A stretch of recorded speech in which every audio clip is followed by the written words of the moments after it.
Senhoras e senhores senadores, senadoras, queria saudar inicialmente os nossos visitantes da Fundação Getúlio Vargas do Rio de Janeiro. Queria que vocês saíssem com uma grande uma visão positiva da política brasileira, uma vez que a política e os políticos brasileiros estão em baixa, dado a situação de crise econômica e política que vive o nosso país. Mas é fundamental a gente compreender e até visitar aqui que aqui a gente trabalha e muito em prol do Brasil e que nem sempre a grande imprensa, que tem outros interesses, ela publica a real situação aqui do trabalho aqui, que tem o direito também de publicar os erros da política e dos políticos, mas também ela não pode esconder uma realidade, como agora está escondendo a grande greve geral do dia 28, que o Brasil, os trabalhadores e o povo começam a reagir com esse estado de coisa. E a grande imprensa esconde para os brasileiros a real situação da reação do povo brasileiro.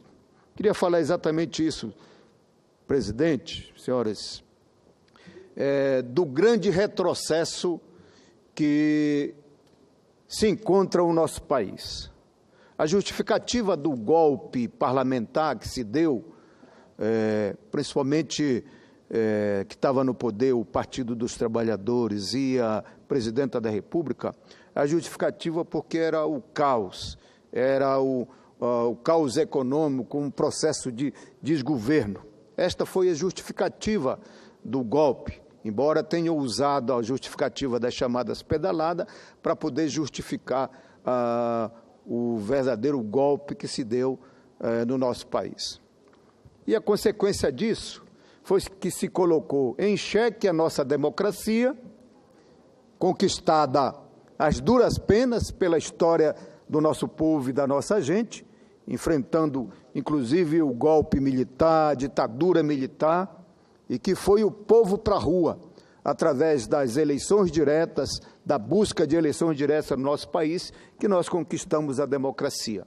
E de lá para cá, fomos construindo um processo de organização do povo, de organização dos trabalhadores, e que colocamos aqui no parlamento os verdadeiros representantes do povo, dos trabalhadores, e a implementação de um governo saído das lutas populares, o presidente Lula, que implementou uma política econômica com distribuição de renda, crescimento com distribuição de renda e políticas públicas que chegaram no cidadão para criar dignidade e cidadania para o nosso povo e para a nossa gente.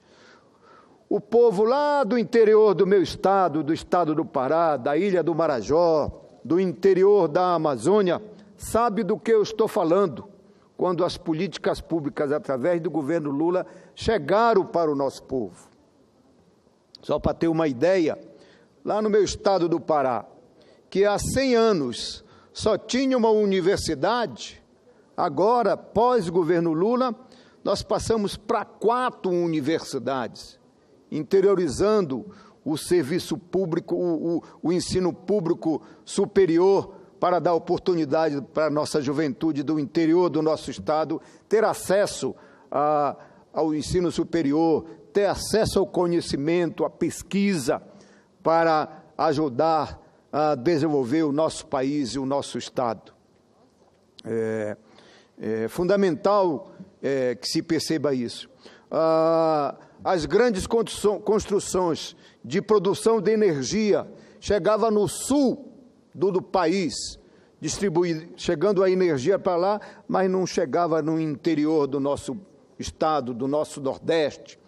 Foi com o programa Luz para Todos que se chegou à oportunidade do nosso povo mais pobre do interior ter acesso à energia, para poder ter acesso às condições mínimas de melhoria, de qualidade de vida, tendo geladeira na sua casa, tendo as mínimas condições que é trazida pela energia elétrica do interior do nosso país.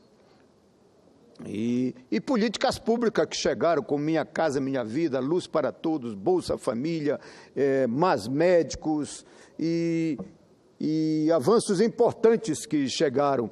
O Bolsa Família teve um papel importante na economia dos nossos municípios pequenos, com a medida que tenha mais dinheiro na mão do pobre, na mão do trabalhador, mais consumo tem para poder melhorar a sua autoestima, a sua qualidade de vida e até a comida, mais comida na mesa do trabalhador, na mesa do pobre. Tudo isso alavancava a economia local, porque era mais moeda que circulava no município e, portanto, é mais compra que tem no comércio. Tudo isso foi conquista de um governo democrático. Pois bem, com o golpe e com a instalação do governo ilegítimo Temer, o que é que nós estamos assistindo? O que é que nós estamos vendo? É o desmonte desse Estado social, é um retrocesso nunca visto no nosso país, é a desgraça se instalando nas famílias brasileiras, é a descriminalização que volta a se implementar no nosso país, e é a criminalização do movimento social que começa a reagir contra esses desmandos.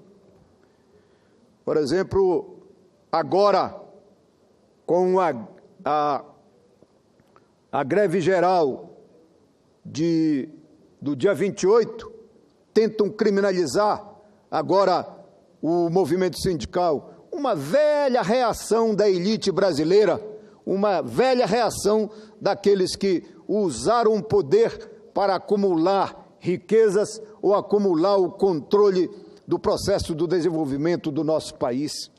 Criminaliza. A grande imprensa esconde a reação do povo, tenta esconder a reação do povo através da insatisfação que está instalada no nosso país.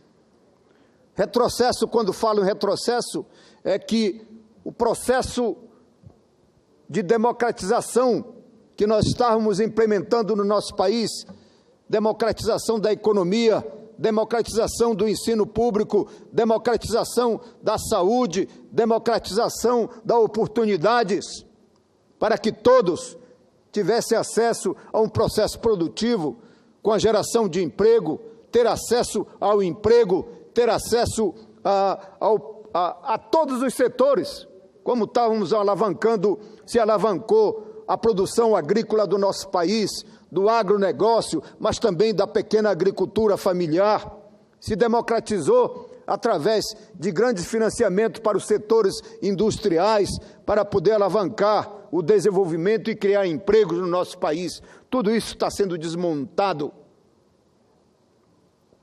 A desgraça se instala no nosso país. Com o desemprego, a fome volta a bater de novo nas portas do pobre. A descriminalização nos setores que reagem.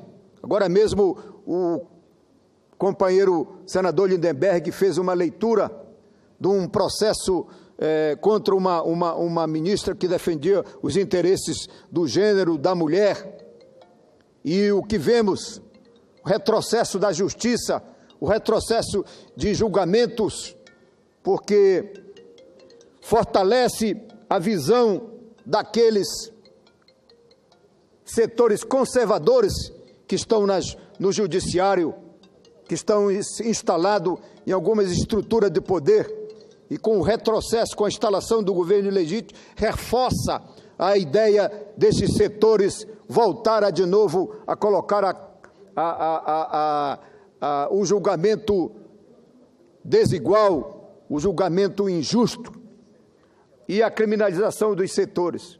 retrocede o problema do campo, porque o governo ilegítimo traz para cá, para dentro do Congresso, propostas de vendas de terra para os estrangeiros, propostas através de medidas provisórias que retrocede aquilo que nós já tínhamos conquistado na questão da reforma agrária.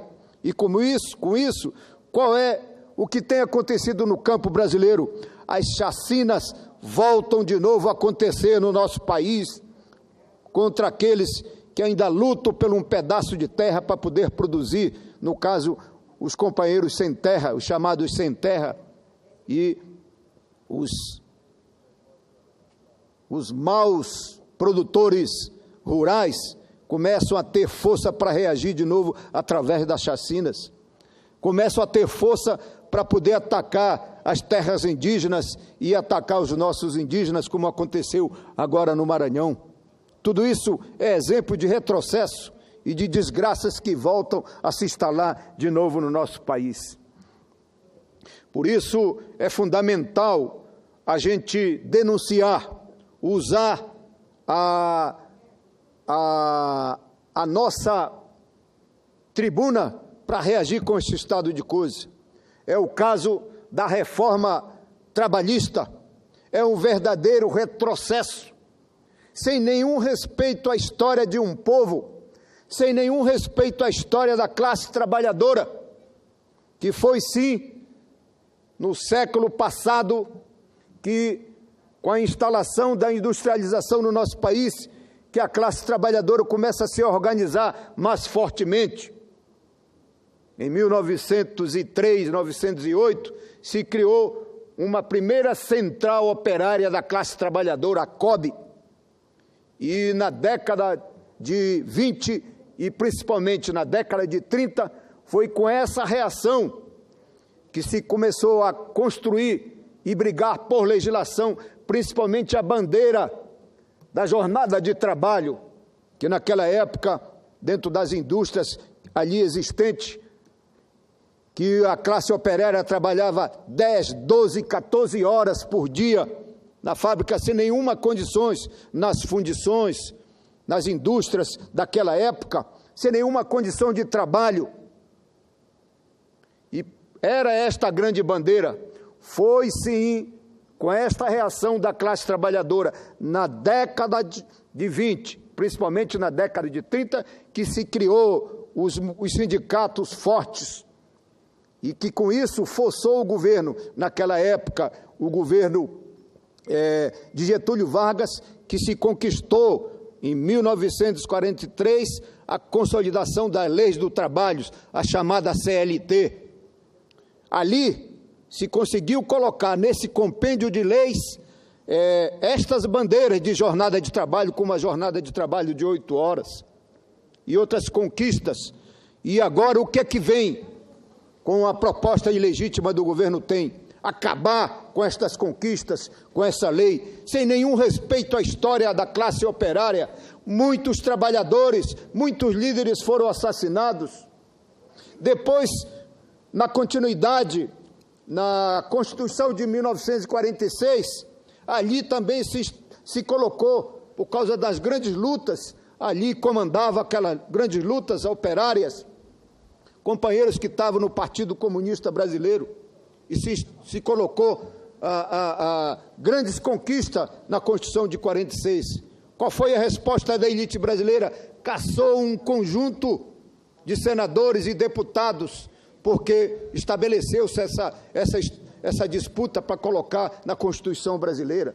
Na década de 50, foi sim a classe operária que foi para a rua e conquistou e fortaleceu partidos que colocaram no poder o próprio Getúlio Vargas e depois Juscelino Kubitschek, que se instalou governos democráticos para instalar aqui no Brasil uma verdadeira planta industrial, que foi no governo Juscelino Kubitschek, a grande indústria automobilística ao redor da região metropolitana de São Paulo, que ali se criou uma casta operária que a partir dali se construiu de novo um grande movimento sindical forte, que aí teve repercussão este movimento no processo a partir de São Bernardo do Campo, que se colocou na Constituição Brasileira de 88 avanços em conquistas fundamentais para a classe trabalhadora,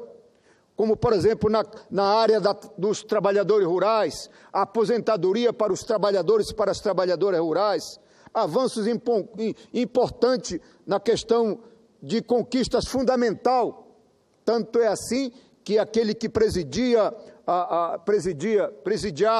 a Assembleia Nacional Constituinte cravou como a Constituinte cidadã, por causa dos avanços, porque ali nós colocamos a possibilidade de que os governos que viessem depois pudessem criar condições de políticas públicas para poder criar cidadania e dignidade para o nosso povo, para a nossa gente, o que foi feito no governo Lula.